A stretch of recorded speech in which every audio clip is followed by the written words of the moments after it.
요즘 국내외로 신종 코로나 바이러스 때문에 건강 관리에 대한 관심이 높아지고 있죠. 네, 그러면서 맞습니다. 저희가 면역력 높이는 거에 대한 얘기를 계속 해드리고 있는데 어제도 저희 마늘 얘기했었잖아요. 네. 근데 사실 이 양파 같은 경우도요, 이 항바이러스 식품 중에 또 하나죠. 네, 맞습니다. 바이러스를 물리치기 위해서 방금 말씀해 주신 대로 면역력을 높이는 게 가장 중요한 요소일 텐데요. 채소 중에서는 향채소인 마늘과 생강 그리고 양파가 면역력을 키우는 데 도움이 크게 된다고 하고요.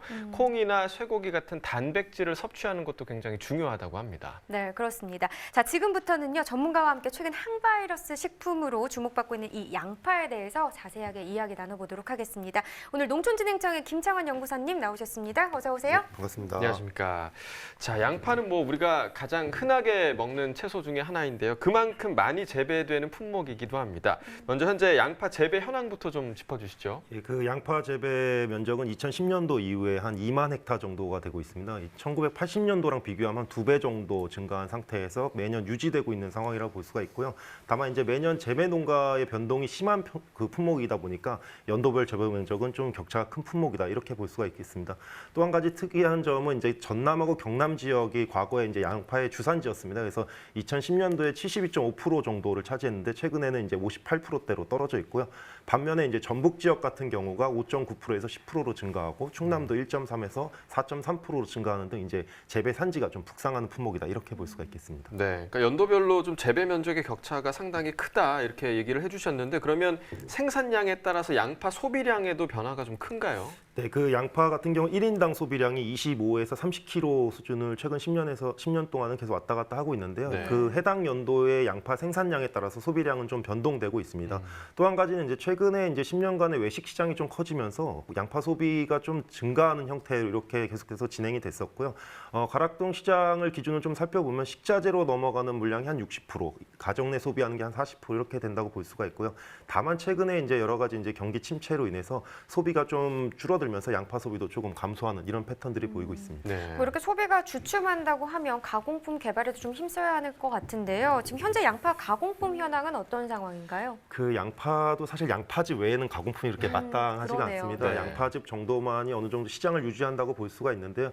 양파의 가구당 평균 구입액을 살펴보면 2018년도 기준 1,732원입니다. 이거는 2010년도 기준으로 보면 2,900원보다 한 67% 감소하는 수치거든요. 그래서 양파즙조차도 최근에 구입액이 조금 줄어들고 있는 이런 패턴들을 보이고 있고요. 구매 빈도 같은 경우도 4.4회에서 2.7회로 줄어들고 있습니다. 그래서 어떤 새로운 양파 가공 품목들이 나와야 되는 시점이 아닌가 이렇게 볼 수가 있겠습니다. 네, 말씀해주신 대로 주변에 보면 양파즙을 먹는다는 분들이 많이 좀 줄어들긴 한 것 같더라고요. 네. 그래서 가공품 개발이 좀 시급해 보이고요.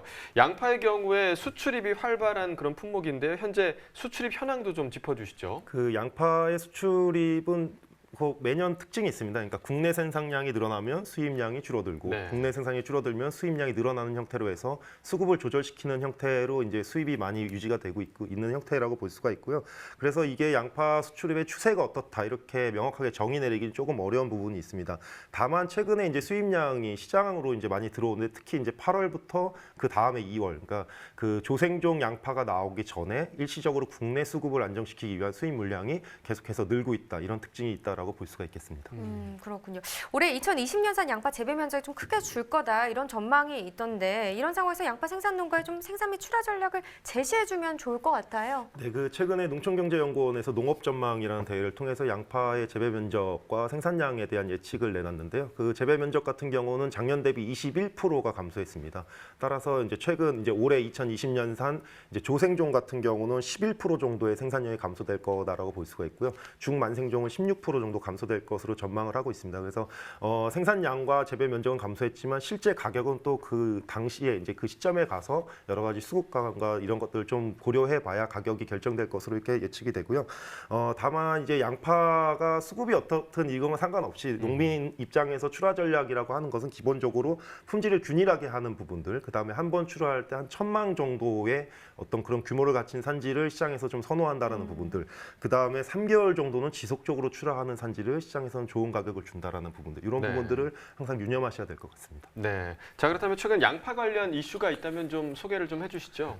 최근에 농촌진흥청에서 양파 가공품에 대한 설문조사를 실시를 했습니다. 그래서 네. 양파즙을 얼마나 구매하는지에 대한 것들에 대한 조사를 해보면 양파즙을 일회성으로 구매한다가 44%고 구매하지 않는다가 46%입니다. 그래서 지속적으로 구매 의향은 낮다. 양파즙은 이제 어느 정도 시장성이 좀 많이 떨어지는 상황이다. 이렇게 볼 수가 있고요. 반면에 이제 새롭게 가공되는 그 양파 가공품 중에 선호한 것이 뭐냐라고 질문했을 때 건조 양파 가루가 27.5%, 그다음 양파 조미료, 양파 반찬류 같이 이제 간편성을 좀 무기로 한 이런 가공품에 대한 선호가 높게 나타났습니다. 네, 뭐 말씀하신 것처럼 경기 침체로 외식이 줄어들고 있기도 하고 또 1인 가구는 늘어나고 있기도 하잖아요. 네, 이런 그렇죠. 상황들을 봤을 때 좀 소비자들이 간편하게 사용할 수 있는 가공품에 대한 구매 의향이 높다. 이런 부분 참고하시면 좋을 것 같습니다. 네, 지금까지 양파에 대해서 이야기 나눠봤고요. 이어서 과일 과채 시황 확인해 보도록 하겠습니다.